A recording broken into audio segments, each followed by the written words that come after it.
The nation's railroads become the conduit of a killer. He strikes at random, then disappears. Recurring clues tell police they face the worst predator of all, a ritual serial killer. He's cunning, deadly, and on the move. But the authorities are determined to stop him in his tracks.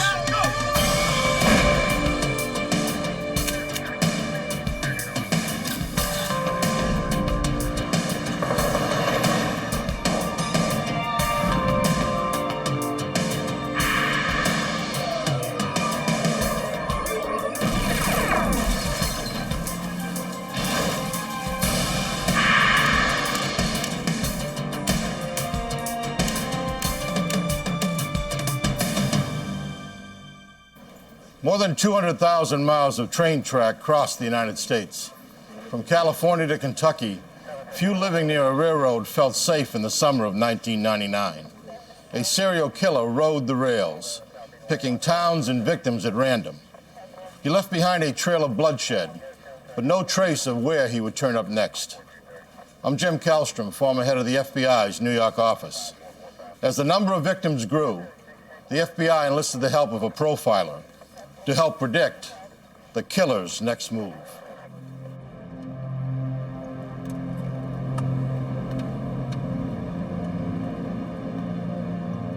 On December 17th, 1998, in West University Place, Texas, a young woman called the police from outside the house of a friend she worked with.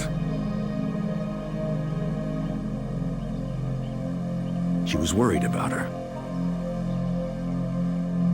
She told them that her friend, a prominent doctor at a nearby medical school, had failed to show up at work that morning. 222, we'll be arriving on the scene. Look, here they are. According to her colleague, this was completely out of character. She had not responded to phone calls to the house all day, nor had she answered her door. When we hung up, everything was fine. She said she'd see me tomorrow. Nothing out of the ordinary, and that was yesterday. The colleague was sure that something was wrong. It's just not like her to do this. I'm just very concerned about it. The doors and windows of the house were locked. From the outside, everything seemed normal. It's just not like her to miss an important paper on an important day like this. The officers found that the garage door was unlocked. And inside, the door to the house, wide open. Jewelry on the floor suggested a robbery. 222, I'm ready to bag as possible.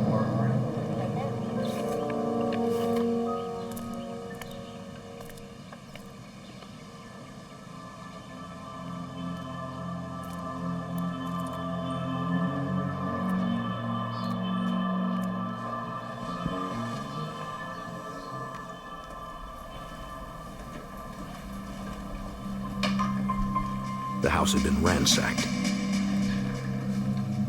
The officers moved cautiously.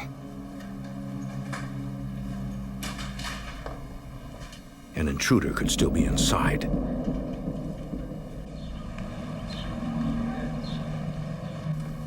The downstairs was clear.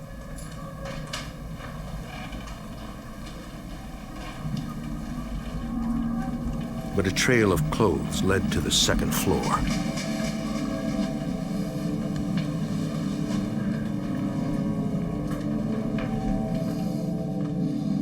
In the master bedroom, they found the doctor.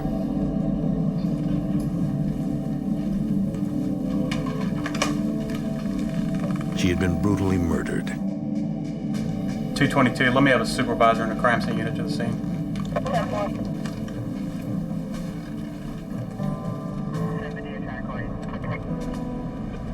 Detective Kenneth Maha responded to the scene. Though a 10-year veteran of the department, he was surprised by the report of a homicide. West University Place, just a small little suburb, 2.2 square miles, right in the middle of Houston, largely residential and an affluent community. The last time we had a murder was in 1985 during a robbery of a pharmacy. The brutality of the crime struck the detective. Blood spatter was all over the place in the hallway and on the walls and the door. The body was completely covered except for one arm sticking out and her two legs. There was a large butcher knife that was near the body, laying on a pillow.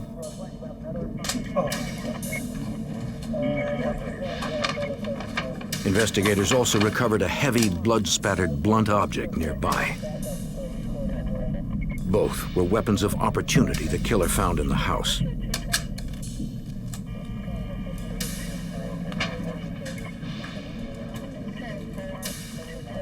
Police contacted the doctor's husband and learned he had taken the couple's 2 children out of town to visit relatives before Christmas.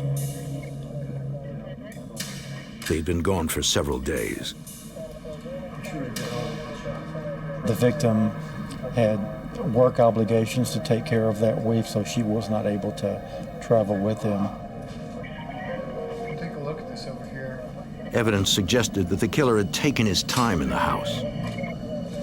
He tore open Christmas gifts and rummaged through the victim's belongings. Contents of her purse were spilled out, and her driver's license was clearly left out and displayed. It was quite strange to see it like that.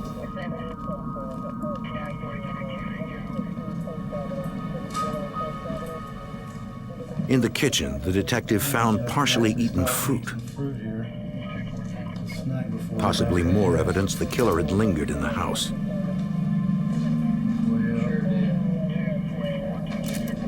He also found the keys to the victim's Jeep. According to the doctor's husband, it was the only set. In the garage, there were no foreign fingerprints at the suspected point of entry. But on a workbench, investigators found the broken cover of a steering column next to some pry tools. The killer must have stolen the victim's Jeep. We surmised then that he had to break the steering column of the Jeep to actually crank it up and to start it.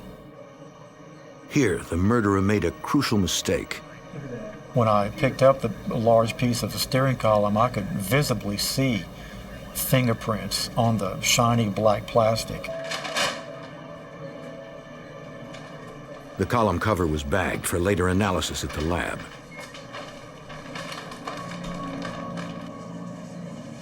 At autopsy, the medical examiner determined cause of death: multiple stab wounds and blunt force trauma to the head. The victim had been sexually assaulted.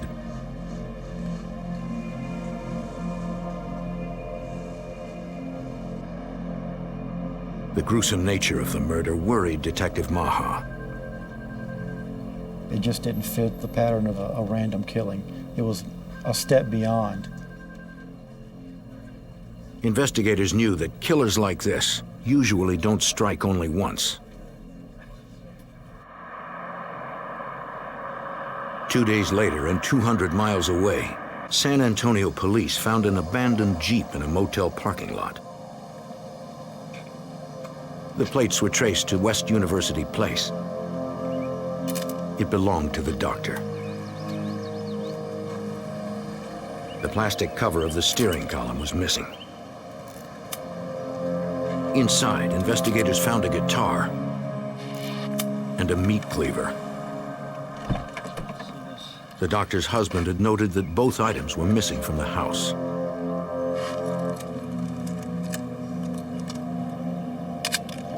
Someone had hotwired the Jeep in a hurry.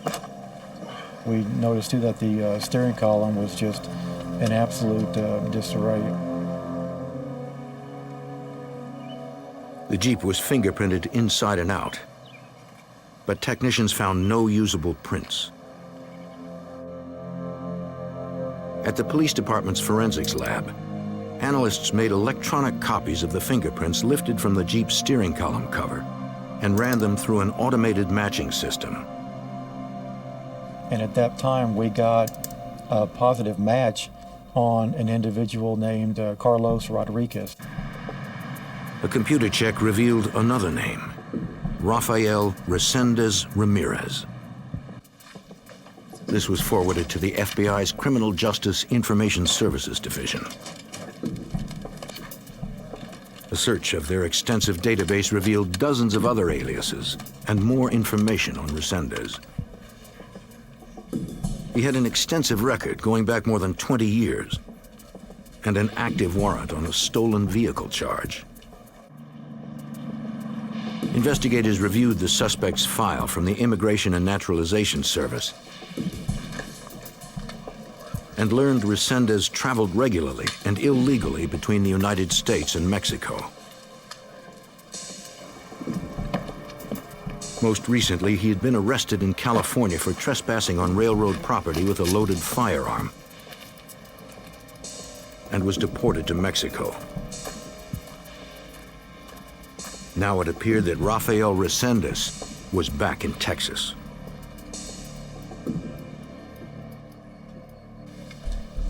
His transient lifestyle would make him difficult to find. Detective Maha searched the suspect's records for a place to start and found the name of the fugitive's sister. She lived in Albuquerque, New Mexico. In a prearranged phone conference, Maha spoke with her at the Albuquerque Police Department. I'd be able to get some things, some information about your brother, if that'd be all right. She wasn't able to tell me a whole lot about current activity of her brother. She did not have much contact with him. She did mention that he would sometimes drift through Albuquerque, stay with her for a few days, and then just disappear. Detective Maha asked her to call if she heard from her brother. And I think there was a little bit of anger and resentment on her part at having to be involved with it. She really didn't want to be associated with him, if indeed he was a real killer as we thought that he was. Authorities also asked the public for help. They distributed wanted posters along the train routes Resendiz was known to use. Dozens of tips turned up nothing.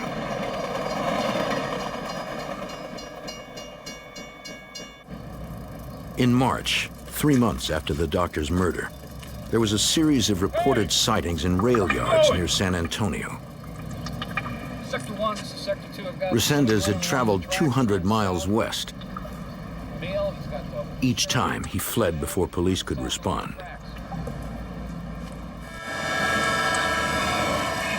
The suspected killer was still on the move, hopping trains and eluding authorities. With thousands of miles of train tracks to choose from, Rafael Resendiz could be anywhere.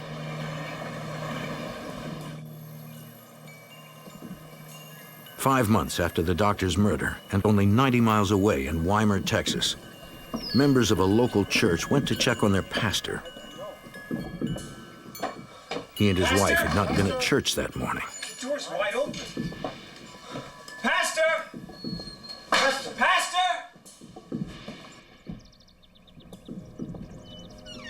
The couple was found, murdered in their own bed.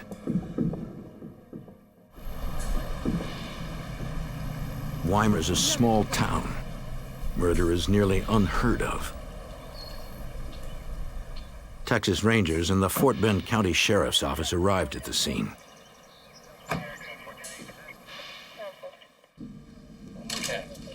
The preacher and his wife had been bludgeoned to death with a sledgehammer, a weapon of opportunity taken from their garage. The coroner set time of death at 24 to 36 hours earlier. The couple had been murdered late Friday or early Saturday morning. Money and valuables lay in plain sight. Robbery was clearly not the motive. Deputies processed the bedroom with luminol, a chemical that reacts to the protein in blood and other bodily fluids. It revealed the victim's blood and bodily fluid from an unknown source. Forensic testing later revealed the woman had been sexually assaulted.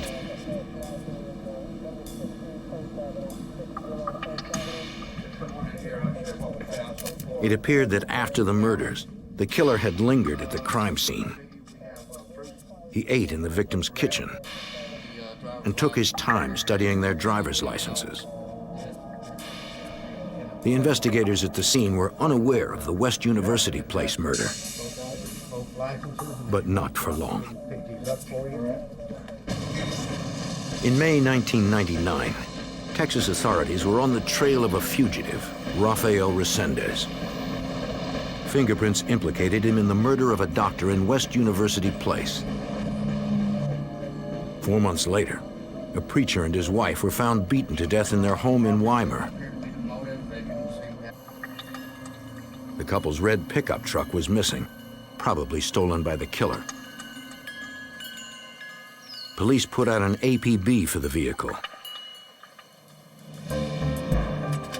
At the Department of Public Safety, investigators from the Texas Rangers were troubled by the crime scene. The evidence in the house, partially eaten food and displayed ID cards, suggested a ritualistic killer. The Rangers contacted the FBI's Houston field office to get the opinion of a criminal profiler, Special Agent Mark Young. You have in a crime scene a lot of messages, a lot of forensic evidence, and a lot of behavioral evidence. You can pick up not only the forensics, the fingerprints, the DNA, the hairs and fibers, and those types of things, but you can also get a look into the offender's behavior. The way he commits that crime is unique. It's different than any other offender. Young noted that this killer acted with extreme rage, but no sign of panic. What really struck me behaviorally was this offender, unlike a lot of others, spent an incredible amount of time in that house going through everything. Their wallet and purse, respectively, were opened up, and their identification was showing. In other words, the offender sat there and looked at their photographs, not taking any credit cards, not taking any cash. Profilers can analyze a killer's behavioral choices in an attempt to reveal details about him. In this case, after killing the victims, the perpetrator kept striking with his weapon. But then he covered their bodies. This suggested perhaps even he was repelled by the results of his actions. Displaying the victim's ID cards might be an act of domination, as if he wanted details about the lives he had taken. One of the Texas Rangers Young spoke to had seen something like this before. He realized, because he had some knowledge of the case in West University, that some of the same types of things had happened. And he said, hey guys, could this be connected? Not only are we looking at some MO that seems similar, but we're looking at behavior, this ritualistic behavior, or what we call sometimes signature of an offender. If there was a connection between the two cases, the forensics lab would find it. One of the advantages we had is that we had forensic evidence in both places. We had fingerprints and DNA evidence in the West University case. We also had DNA evidence at the Weimar location. DNA analysis revealed that the bodily fluid recovered in both cases matched. The same man sexually assaulted both women. Since the first victim's Jeep had been recovered, investigators wondered how the killer got to the second crime scene. In both cases, the vehicle had been stolen after the crime. That would have meant, traditionally, that somebody had to bring the person there, or that they were somebody from close by. Young studied the case file of suspect Rafael Resendiz. There was information already in that fugitive investigation indicating that Resendiz got around by train. According to the file, there were train tracks 50 yards from the doctor's house in West University Place. We turned around and looked. There's a train track immediately across the street from the Weimar location. With the two cases directly connected, investigators believed Rafael Resendiz was a ritual serial killer. The manner that he did these crimes is somewhat evolutionary. You don't just wake up one day and boom, get involved in that type of crime. It's something that you've practiced, you've built up to, and you've done before. And he's not going to stop all of a sudden either. They feared Resendiz was using stolen vehicles and the railroads to find his next victim.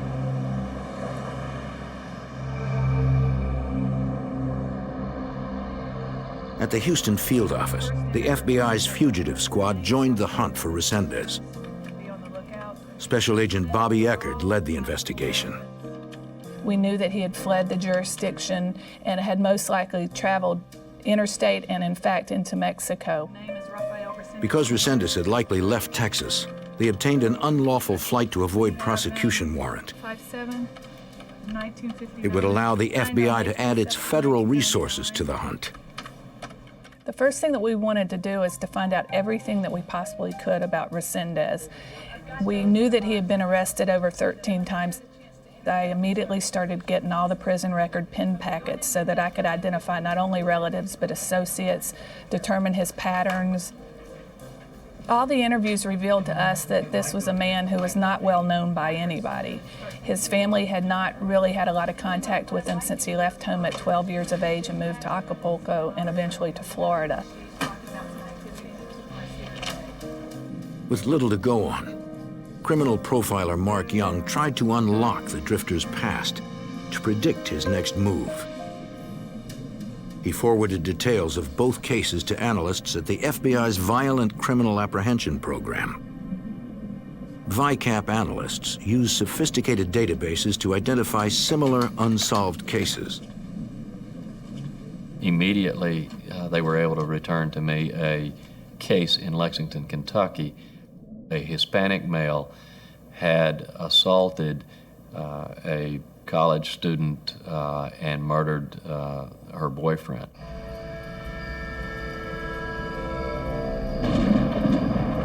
This happened late at night in 1997 near the railroad tracks where these two had been walking.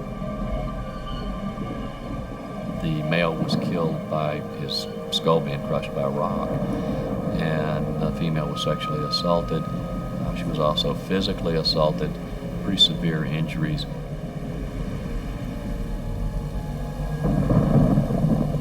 Though dazed by the attack, the young woman somehow survived. Seeing that her boyfriend was dead, she made her way to a nearby house where residents called the police. She was able to give them an artist depiction, through a local artist, of the offender. Young received the sketch from the Lexington Police Department. I compared it, and I didn't immediately say, wow, you know, this is him. What I felt was kind of a guarded optimism that this could be the same guy. But a sketch isn't proof. Young needed scientific evidence to be sure. He learned that the Lexington police still had DNA samples from the sexual assault 2 years earlier, and arranged for the samples to be flown to the FBI lab in Washington, D.C. At the DNA analysis unit, examiners began processing the samples. A couple samples to be worked. Examiner Alan Giusti. Out of Kentucky. We look at 13 different unique DNA regions, and we develop an individual profile at each one of those regions. I describe it like looking at a person's physical characteristics. You can look at one DNA region and it might be the same as another person's. And that'd be like saying that two people both have brown eyes. Well, that's very common. You look at 13 different DNA regions, it's like saying somebody has brown eyes, is left-handed, is 6'3", is got red hair. The more DNA regions you look at, the more complete the picture you get of the person. After mapping the DNA profile of the perpetrator from Lexington, Giusti contacted the examiners in Texas who had mapped the samples from Weimar and West University Place. By comparing the results that I obtained with the results they obtained, we were both able to determine that we had a possible common donor. In other words, the same person was committing these crimes. In Texas, Young forwarded the news to the other investigators. I was able to call Lexington PD, and I heard a lot of hooping and hollering because they thought it was going to be an unsolved case. Lexington police now had Rafael Resendiz as their prime suspect. Authorities across the Southwest canvassed homeless shelters and train yards. They knew Resendiz was out there, somewhere. On May 28th, authorities found the preacher's truck abandoned near a train yard in San Antonio. It looked like Resendiz had returned to the rails. Finding him would be an overwhelming task for Special Agent Eckert and her team. We had never faced this type of obstacle before. There are thousands of tracks, there are thousands of trains every day. And it was difficult to determine which line that he rode. With a massive search area to cover, they had to be resourceful.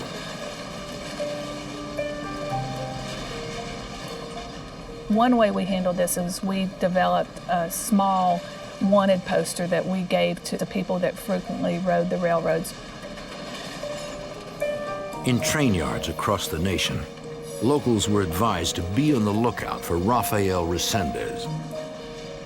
If they spotted him, they should call the FBI fugitive squad immediately. When we received these calls, we would contact the railroad police. They would pull the person off the train and identify them. Agents and railroad police responded to hundreds of sightings.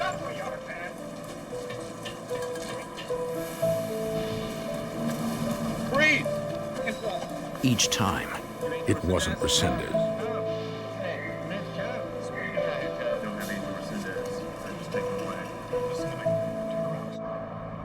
The FBI's best lead was the fugitive's sister in New Mexico. Agents stayed in contact with her, hoping she might hear from him. If for any reason he's contacting you, And if she did hear from him, they hoped she'd talk. No, I told you the last time we spoke that So far, it seemed the only way to track Resendiz was to follow a trail of bodies.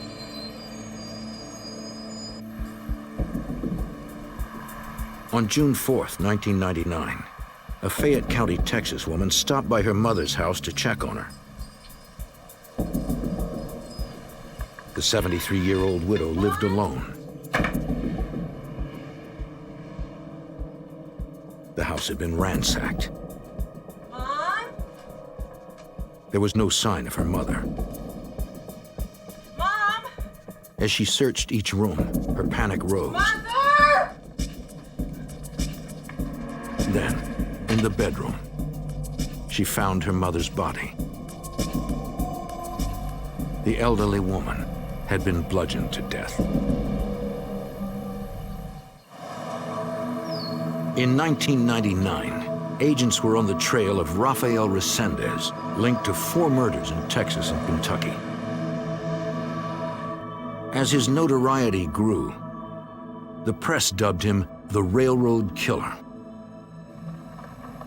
Now, an elderly widow had been murdered in rural Fayette County, Texas.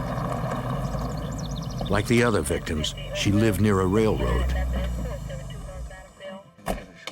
The gruesome crime looked like the work of Rafael Resendiz, according to FBI Special Agent Mark Young.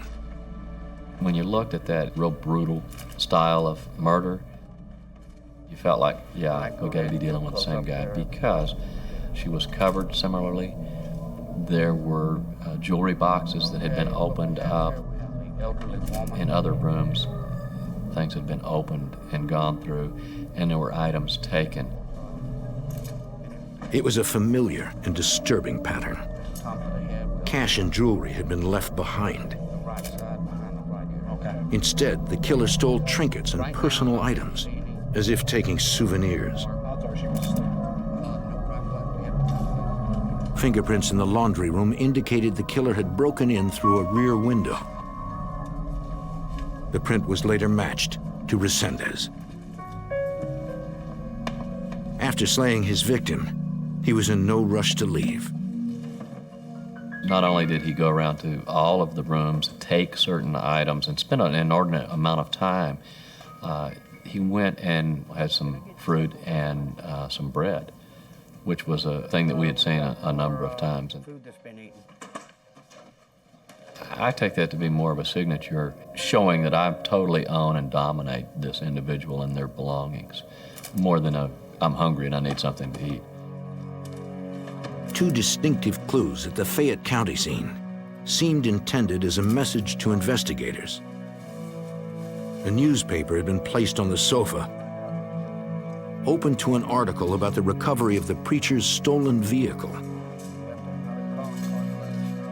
In a guest bedroom, they found a toy train. It had been recently unpacked and set up on the bed. It seemed the railroad killer was taunting the authorities. Right. A canine unit followed his scent to the train tracks. From there, the trail went cold.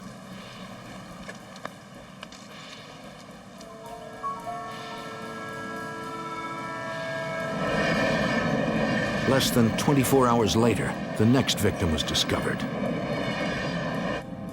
Another gruesome murder near railroad tracks.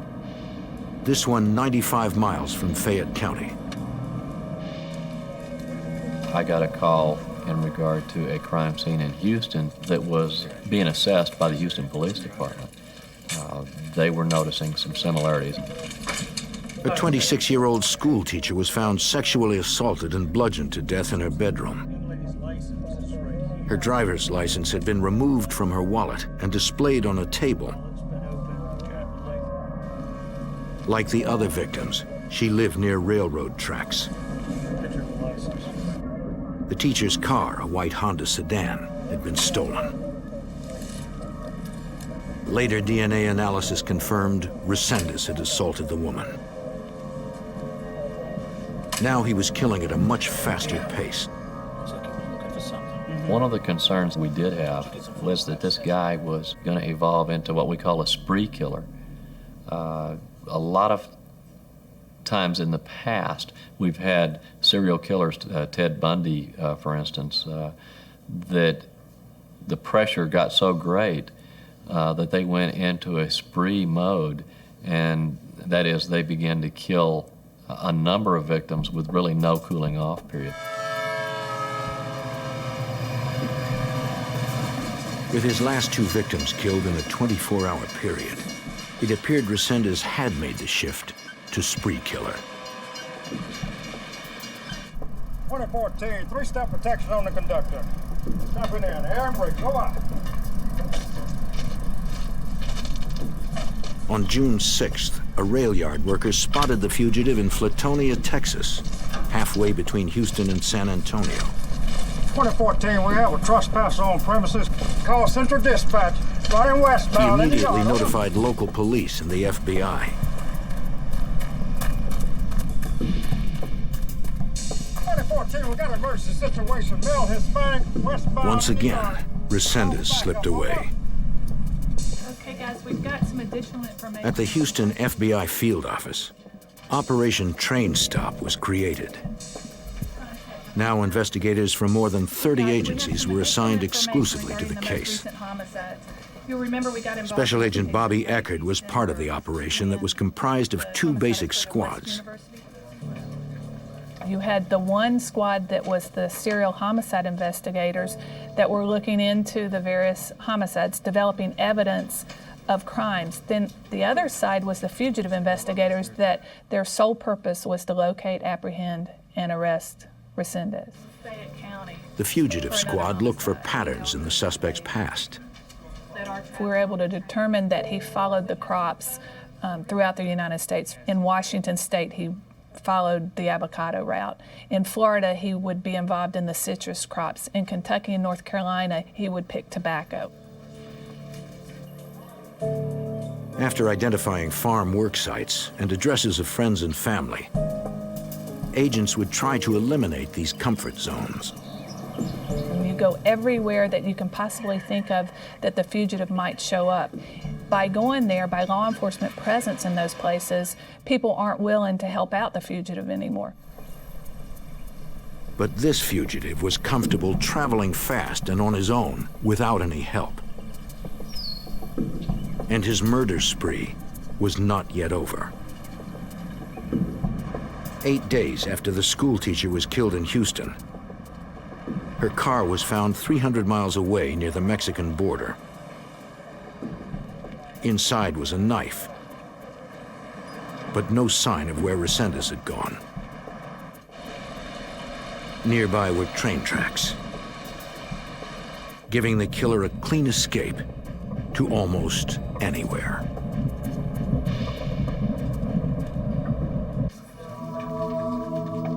In 1999, more than 30 law enforcement agencies hunted for Rafael Resendiz, known as the Railroad Killer. Whenever a new crime appeared to be the work of the killer, Special Agent Mark Young investigated. I was getting hundreds of calls from departments around the country wanting me to listen to their stories about their crimes and determine whether the cases might be linked. On June 15th, the bodies of a 51-year-old woman and her father were discovered in their home in rural Gorham, Illinois. The local sheriff's office believed Resendiz was involved and called Mark Young. As soon as we walked onto the scene, we could have been in one of our crime scenes in Texas. The double rail tracks were right behind the older man's residence. The killer broke in through a back window. He used a weapon of opportunity, a shotgun he found in the home. He stole a few trinkets and ate the victim's food.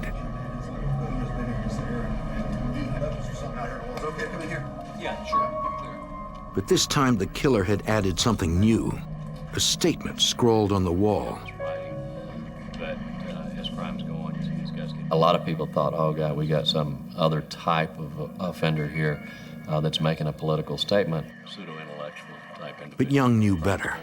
He had reviewed the fugitive's prison file, including his correspondence. He had been writing political messages and letters that we were able to view in the past. That was even further indication to me that this is the same offender, because this now is the rest of his fantasy coming out. In his own mind, Resendiz was a deep political thinker. But authorities knew he was a vicious predator. He was tied up in this chair. She was draped across the coffee table. They believed he got to Gorham on the train and left in the victim's car, which was recovered the next day 60 miles south near the Kentucky border. Police across the country checked cold cases looking for murders Resendiz might have committed. Special Agent Young investigated one in Hughes Springs, Texas.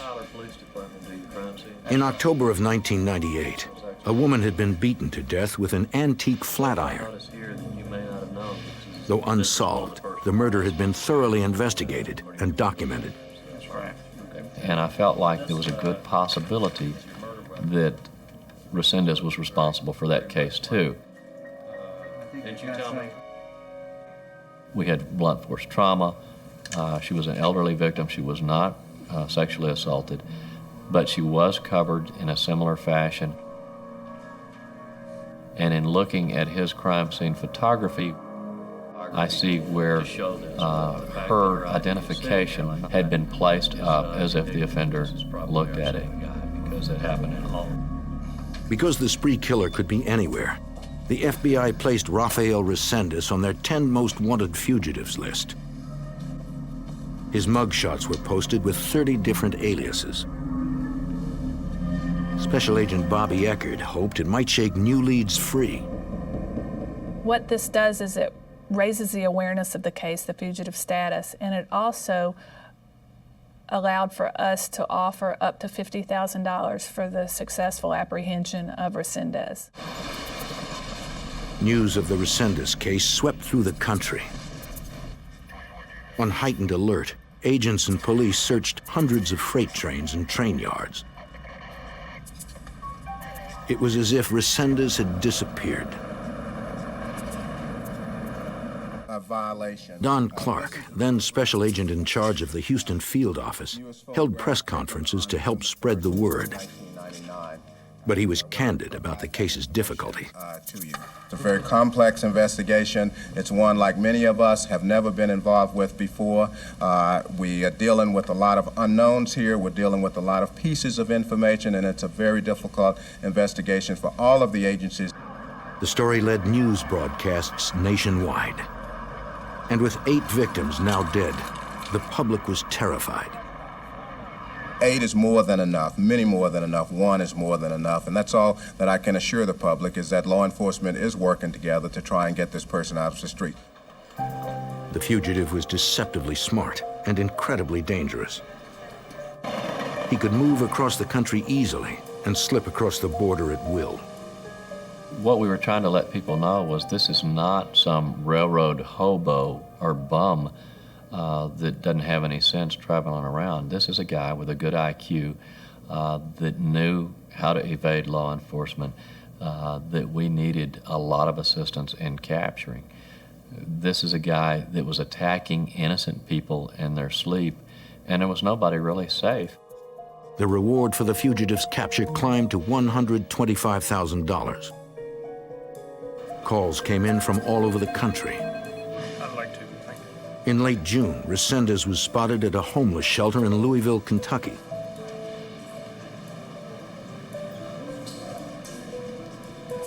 But he never stayed in one place for long. Before the police could arrive, he was gone. Sergeant Mark Barnard of the Lexington, Kentucky Police Department warned the public.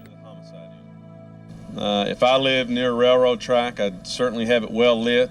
I'd check and make sure nothing is out of the ordinary. I'd know my environment, my neighbors. I'd check my doors and windows. The tips kept coming. We had 3,178 calls that came into the command post.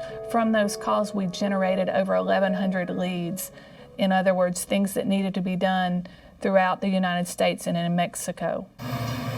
One credible tip was phoned into the Denver field office. The caller reported seeing Resendiz at a house in Commerce City, Colorado. After authorities traced a phone call from the house to the Mexico town where Resendiz had family, a tactical arrest team responded and moved in for the capture. 7 months into the search for Rafael Resendiz, an arrest team raided a house in Commerce City, Colorado.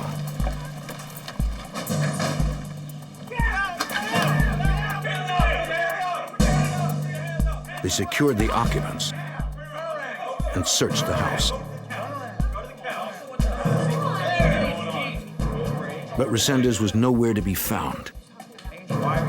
And authorities later determined the tip was a case of mistaken identity. Texas Rangers and the FBI agents kept in contact with the fugitive's sister in New Mexico. She assured them that she had not heard from her brother, but promised that if he called, she would contact them. I'd like to take a look at these photographs. But at the FBI command post in Houston, the next big lead concerned a relative no one knew about before. Agents learned Resendiz had a wife in Mexico. Special Agent Bobby Eckert followed up on the surprising new lead. The command post became aware that he had a common-law wife because she was interviewed by Mexican media. And a local station got a copy of that interview and aired it locally. At that point, we brought his wife to Houston for a 2-day interview. Authorities needed to know as much as they could about Resendiz, his patterns, and the places he had stayed. And did he write you all the time? She provided us with a lot of information about Resendiz and his habits over the last 2 or 3 years. She advised that he brought her jewelry, he brought her figurines, sometimes little angel figurines. He brought her a guitar. I knew that a lot of these items had been stolen from crime scenes, and it in fact turned out that these items were linked to the homicides. She said Resendiz had been in Mexico very recently, but she hadn't seen him in days. How were you made aware of that? She was cooperating because she feared he wasn't safe there.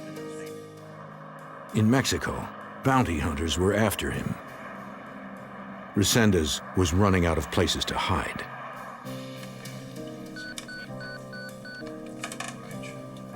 On July 10th, 1999, investigators received a phone page from Albuquerque. It was the fugitive's sister. Yes, I'm returning your call. She needed to talk to authorities, Okay, we're on our way. according to Special Agent Mark Young. There were relatives in Mexico that were being approached by law enforcement, by bounty hunters, by curiosity seekers. Lopez, thank you for the page. Can you tell me There a were little bit people about that what's going on? really didn't care how they got him across. You know, dead or alive, I want the reward money. Did he say where he She was? said her brother had called her. Unarmed and alone. She did not want him to be harmed. Surprises. Law enforcement told her that we could effect a safe surrender for him, and we would agree to treat him humanely and get him in custody to resolve this thing. On July 12, 1999, Rafael Resendiz agreed to turn himself in to a Texas Ranger at a small border crossing. Mendez, hands on your head. Respecting his sister's wishes, authorities agreed to let him walk across and to take him in with a minimal arrest team. One of the most vicious serial killers in the nation's history was taken into custody quietly and without incident. In follow-up interviews with Mark Young, Resendiz would confess to a total of 13 murders, 4 of them not yet connected to him by authorities. He could recall in incredible detail crimes that occurred several years before.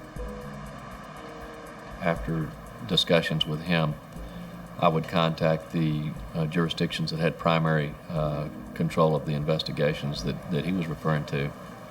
And we resolved 2 homicides in Florida, Marion County, Florida, 1 in Colton, California, and 1 homicide in Barrow County, Georgia. You tell me the train. The question in everyone's mind was why. In the interviews, Resendiz made the sickening claim that he killed to wipe out evil. Yet among his victims were a doctor, a preacher and his wife, a teacher, and elderly people. Did you murder her? All upstanding citizens, well-loved by their families. Yes. The search for Rafael Resendiz took 8 months and cost hundreds of thousands of dollars. In court, he attempted to use an insanity defense to explain his crimes. But in May of 2000, he was found guilty of first-degree murder. 4 days later, Rafael Resendiz was sentenced to death.